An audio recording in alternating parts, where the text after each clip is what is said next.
Hey guys, welcome back. I hope you are having an amazing day. Let's get right into the stories. The first one is an entitled People Story. It feels surreal to finally share my story after 6 long years of enduring the tyranny of a homeowners association. The relentless pursuit for justice, the destruction of my property, and the incessant demands to pay homeowners association fees have all culminated in a dramatic and thrilling conclusion. Now, with the dust settled, I can proudly say that I have emerged victorious, standing tall against the Homeowners Association. To understand the full extent of this battle, we must rewind further back to when the Homeowners Association was first established. In my neighborhood, the Homeowners Association was optional for existing residents, but newcomers were automatically enrolled. Being one of the few holdouts, I staunchly refused to join, dismissing their persistent requests as mere junk mail. I had no interest in becoming entangled in their restrictive regulations. In their desperation to enforce their authority, the Homeowners Association created a group of self-proclaimed officers, individuals who wielded power without any legitimate authority. These officers began tormenting me, demanding payment for Homeowners Association fees despite my non-membership. Their actions escalated from mere annoyance to outright destruction when they raided my property, tearing up my lawn, vandalizing my windows, and subjecting me to sleepless nights of incessant doorbell ringing. Fearful yet resolved, I attempted to involve the police, but the officers always managed to elude capture, exploiting their self-imposed vigilante status. Fed up with their illegal activities, I sought legal representation and initiated a lawsuit against the Homeowners Association. To strengthen my case, my lawyer advised installing video cameras to document the ongoing harassment. Throughout the arduous 6-year legal battle, numerous hurdles complicated the proceedings. Debates arose regarding my ability to sue the Homeowners Association as a non-member, which threatened to prolong the case indefinitely. Meanwhile, the emergence of the pandemic further delayed the legal process, leaving me vulnerable to continued harassment, while justice eluded me. However, as life gradually returned to normalcy, I finally gained momentum in my lawsuit against the Homeowners Association. Unbeknownst to them, I possessed irrefutable evidence of their actions, captured on video. In court, their faces turned ashen when confronted with the undeniable proof of their wrongdoing. Their futile attempts to discredit the videos by claiming lack of consent to record on my own property fell flat, as the law unequivocally supported my right to protect my personal domain. Ultimately, the Homeowners Association was found guilty of harassment, but it was the extensive property damage that served as the focal point of my lawsuit. Years of destruction had taken their toll, discouraging me from repairing the damages, knowing they would be targeted once more. The Homeowners Association, realizing the weight of their misdeeds, reluctantly ceased their arguments, fully aware that their defeat was imminent. Now, 6 years since the ordeal began, the final court decision has been rendered. The Homeowners Association is ordered to pay me a staggering $200,000 in restitution for their relentless harassment and property destruction. Any future interference in my life, including sending solicitations to join the Homeowners Association, would result in additional fines. Moreover, an independent investigation has been initiated to scrutinize the Homeowners Association's officer program, potentially exposing further violations of local laws governing homeowners associations. While the financial compensation is indeed significant, I find myself more exhausted than celebratory. This prolonged battle has drained me, leaving behind a sense of weariness rather than triumph. I can only hope that the Homeowners Association's officer program is dismantled, ushering in a new era where residents are no longer subjected to unwarranted harassment. Although I had hoped for the dissolution of the Homeowners Association itself, I am heartened by the fact that others, inspired by my victory, have come forward to challenge the Homeowners Association's authority, hiring their own legal representation to seek emancipation. The next one is a pro-revenge story. This story isn't about me, but my dear old dad. Back in the day, he used to be a plumber. He then went on to join the military, where he sustained various injuries and chemical exposure. Anyway, this happened during the time when he was fighting for his disability. On occasion, he would do side jobs just to get by. It was very painful and difficult work for him, but alas, the bills needed to be paid. At the time, he had a neighbor up the road who needed some pretty serious work done in his home, and offered to pay my dad a bit over $3,000 for the labor. To be frank, $3,000 was a bit on the low end for the work, but my dad figured, hey, help a neighbor out, and he really needed to make some extra cash. The holidays were coming up, a little over 2 months before Christmas. The guy buys the supplies, my dad does the labor, with promises that he'll be paid when it is finished. You already know where this is going. Surprise, surprise, the work gets finished, but the guy doesn't pay up. Not only does this guy not pay my dad, but he has the gall to laugh at my dad and ask him what he's going to do about it since the work was under the table. Neighbor be damned. Oh, was he, my dad, ever pissed? I remember when he flat out told me, that son of an idiot might not ever pay me, but he's going to be paying someone that $3,000. Just you watch, sweets. And he got to work. He couldn't spend a lot of time on his feet, but he had quite a few hours to kill, and he started planning this dude's comeuppance. He went to the store and bought a bunch of jacks, the kind that come in the game of jacks, with the rubber ball and whatnot. He then proceeded to spend the next couple of weeks sharpening them up and making the ends into little spikes. Every time he would drive by this guy's house, he'd casually toss a handful out the window into this guy's driveway. You can imagine this guy was constantly getting flat tires and had to continuously repair and replace them. Fast forward to Christmas Day, my dad calls me up, cackling hysterically, so I ask him what's up. This is actually one of my favorite memories of him. He tells me, remember that neighbor? The one that ducked me over? Well, I just drove by his house, and he, the wife, and the kids are all dressed up for church, standing in the front yard by their car, and it's got a couple flats. You see, I think he wised up because he started parking in the grass, but the mother ducker didn't know I threw them in the yard too. I love my dad. The next one is a petty revenge story. I, 35M, have a younger brother, Todd, 29M, who had a complicated birth and had to stay a month in the ICU. Because of this, my parents have always doted on him and denied him nothing, even if it was to the detriment of my sister Abby, 32F, and me. Todd revels in the attention and has on more than one occasion made himself the center of attention at either my sister's, or a cousin's special event. Because of this, Abby and I have a strained relationship with Todd and our parents. Unfortunately, Todd met and fell in love with Lucy, 24F, who announced her own pregnancy at the baby shower my mom held for Abby. When I proposed to my wife, Michelle, 30F, I initially wanted to elope. However, she really wanted her family to be there. So I invited my family out of obligation. While out, my best man, Jim, 35M, noticed a receipt from a jewelry store that slipped out of Todd's pocket. Jim confronted Todd about this, which led to an argument. Jim told me everything, and I informed Todd that he would no longer be a groomsman because I knew he was going to propose at my wedding. Todd cried to our parents, resulting in a blowout. In my parents' eyes, since Todd never admitted that he planned to propose to Lucy at my wedding, they believed I was unfairly judging him. I refused and brought up Todd's past behavior. My parents couldn't refute this and convinced Todd not to attempt anything at my wedding. However, this wasn't enough to convince me to let him be a groomsman. I warned him that if he tried anything as a guest, he would regret it. Fast forward to the wedding, and unsurprisingly, Todd walked over to Lucy and proposed to her during Michelle's father-daughter dance, making sure everyone noticed. That's when my revenge took place. Jim and I had hired a woman to pretend to be Todd's lover. She cornered Todd and Lucy, claiming to be pregnant with his baby. Todd denied it, but when she called his phone, I provided her with his number and tampered with Todd's phone to incriminate him. It didn't look good for him. Lucy threw the ring back at Todd and left in tears. When Todd saw the smile on my face, he knew it was me. I didn't respond to a single call or text from him or my parents until after the honeymoon. Lucy has thrown Todd's belongings out and is denying him access to their child.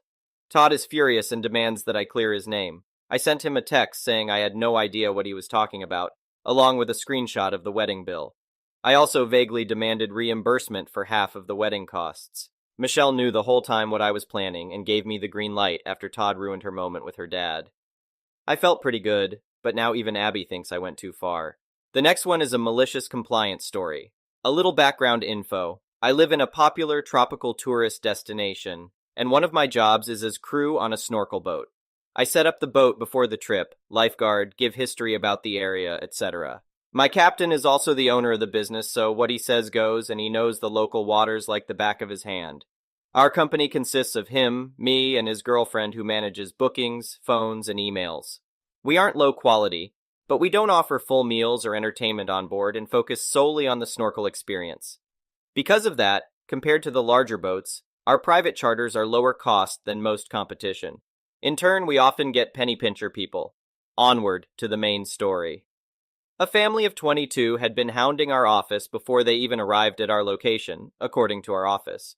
They were pushy and trying to get discounts and free upgrades, so I was already dreading this charter. Generally, we take a card number and charge it before the charter, but this group was adamant about paying cash. The office and captain said fine, but told me to get payment before getting them on the boat. Our boat is 55 feet long and stays moored offshore a few hundred yards, so we use a water taxi to ferry from the shore to the boat. I got dropped off to get payment, check the group in, and give them pre-boarding info. I walked up to the main guy paying for everything to start the process, and that's when things went downhill. M = me, G = guy. G: hello, which boat are we going on? M points to our boat. That pretty one right there. G: that's not the boat we are going on. M: yes it is. There isn't any other boat, sir. G: no, the boat looks like this. Shows me a photo of the boat from our website. M: yes sir, that is the same boat. We just had the bottom and paint replaced a month ago. I guess our office hasn't updated our website. Sorry about the confusion, but I assure you it is the exact same boat. G: well, I don't think you're trying to deceive me, but then why would they send me that photo? M: I'm sorry, I'm not sure what to tell you. It is the same boat. G: well, I think we need to go out and inspect it and look at it before we decide to go and pay for it. M: I'm sorry, sir, that's not how this works. We've already set up the boat for the charter and blocked any other bookings to accommodate your private charter. You can pay and we can take your family out for their excursion, or you can decide not to go. We haven't received payment from you, so we have no obligation to you and no money to return. What would you like to do? G: then we don't want to go on the boat. M: okay, sir, sorry it didn't work out. You and your family have a good day.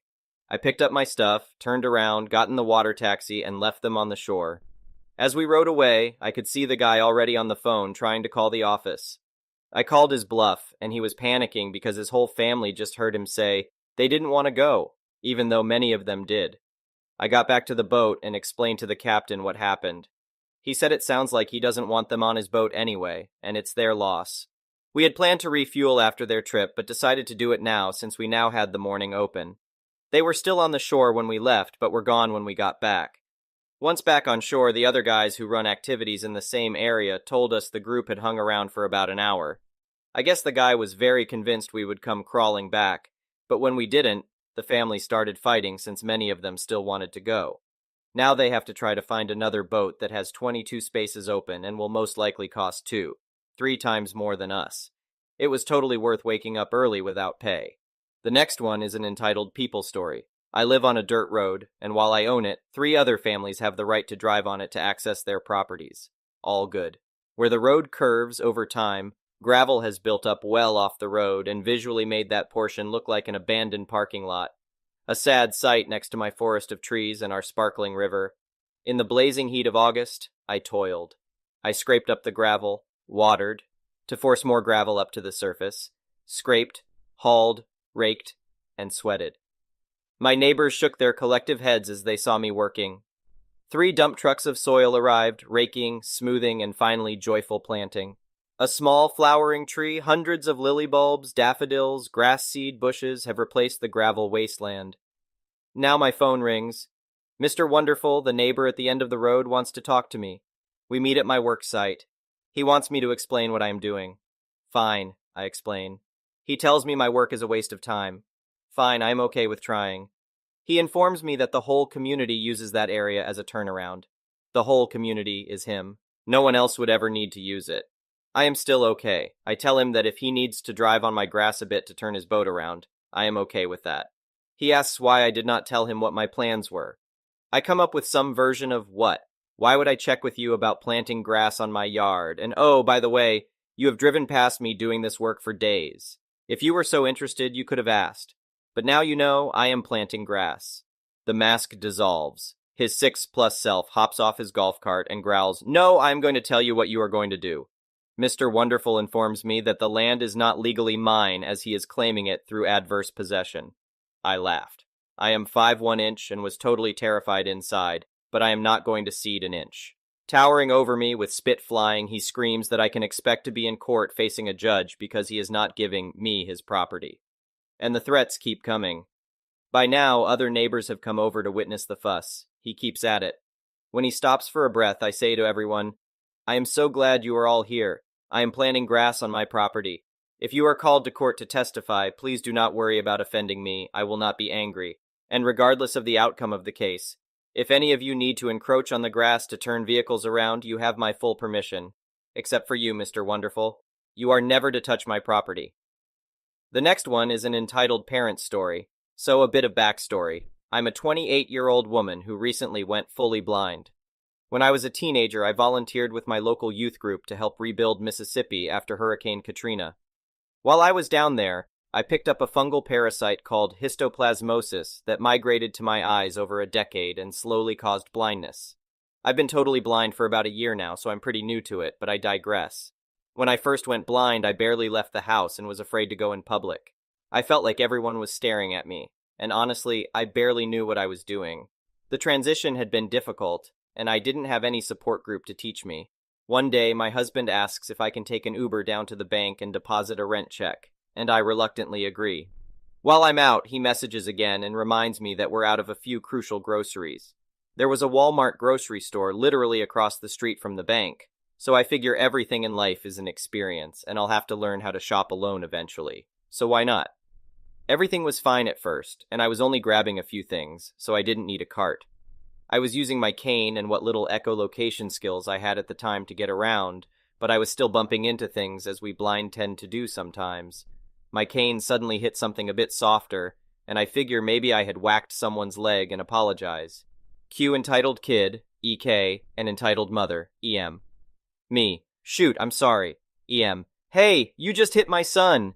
Me. I'm so sorry, ma'am, I didn't see him there. EM begins yelling, how could you not see him? He's clearly right here. Now I'm fully blind, but I don't wear sunglasses. Mostly because I can't afford a good UV blocking pair. But also I'm not ever looking for pity or to play the part of a generic blind person. I just want to be treated like a normal person. But I do understand her confusion as blindness is a spectrum, so I try to calmly explain. Me. Ma'am, I'm blind. I can't see anything, let alone your son. That's why I have to use the cane so I can get around without. She cuts me off. If you're blind, why aren't you wearing big sunglasses? Now, as a blind person, I get a lot of stupid questions. But I understand that many of them come from people who don't know better, so I try to happily answer as many as I can. Me. Those are really expensive. Around $200 for a good pair, and I really don't need them inside. EM. You're not blind, you're faking it.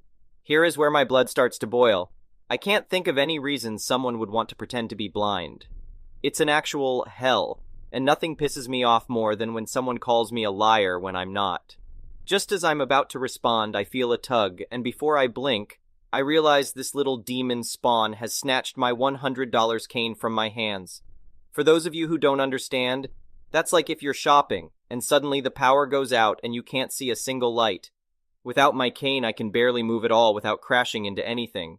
My voice gets shaky as I begin to panic. Please give that back, I really do need it. M. No you don't, you liar. My son deserves to play with this more than you. I hear her shuffle away, and my expensive cane cracking into metal displays and such as they leave. I start crying and waving my arms in front of me to grab onto something, anything, and end up crashing and falling into a center aisle display, making a loud scene. Without fail, I somewhat curl into a ball and cry. I'm alone in public, in the dark, and I have no idea what to do. Suddenly, I feel a hand on my shoulder and a man's voice, we'll call him AG for awesome guy, asks if I'm okay and tells me to stay right here. I do, but begin to at least sit up and listen. This man must have been tall and built like a tank because his footsteps sounded like a giant's, and I felt a suction of wind when he took off. Maybe about 30 or 40 feet away, I hear this loud bellowing like an angry lion and a loud crash. Then, before I know it, the man is back and helping me to my feet. He takes my hand and puts my cane into my palm and helps me pick up the items I dropped when I fell into the display. Me, wiping tears from my cheeks. Thank you so much. I didn't know how to handle that. AG. Don't worry about it. Some people are just monsters. This guy restored my faith in humanity and even helped me finish shopping and get out of the store. As we're leaving, I can hear the familiar screeching of EM. Something about AG grabbing the cane and pulling hard, flinging her little devil child into a shopping cart. I don't know if she was exaggerating or not, but it would explain the crash I heard. It's easy to feel alone in a world without sight, but even through the sheer terror of being stripped of my cane, At least I know now that there are people willing to stand up for me when I need it. The next one is an entitled parent's story. I'm allergic to fish and seafood. It's not the anaphylactic type of allergy, thank goodness, so I'm not going to die if I eat some, but I do throw up, have a stomach ache, and get a massive headache for a few hours. If I consume enough fish or seafood, I break out in small red hives over my arms. My mother didn't believe it, and as a child I couldn't stand up to her properly. She would force me to eat dishes with seafood or fish in them to prove I wasn't allergic, and then ignore me when I got sick. One day she held a dinner party. I was dressed up beautifully and brought out to parade before the guests. At the time, I was around 9 years old, precocious for my age, and absolutely fed up with my mother making me sick. When she held out a fish cutlet, fish cooked with vegetables rolled into a ball covered in batter and fried, for me to eat, I saw my chance. Me loudly. I can't eat that, I'm allergic to fish. Mother. No, you're not, eat it. Me. I am allergic, I'll throw up. No Asian mother will back down in front of guests for fear of looking like she can't discipline her child. My mother grabbed the fish cutlet, shoved it in my mouth, and said in her most firm voice of command, "Eat," so I ate it. Cut to about 10 minutes later. I went up to my mother and tugged on her sorry to get attention. Me. I don't feel well. Barf. I vomited on her on the expensive carpet and in full view of all the guests. My mother has a reputation for being a kind, generous, charitable, and very religious woman.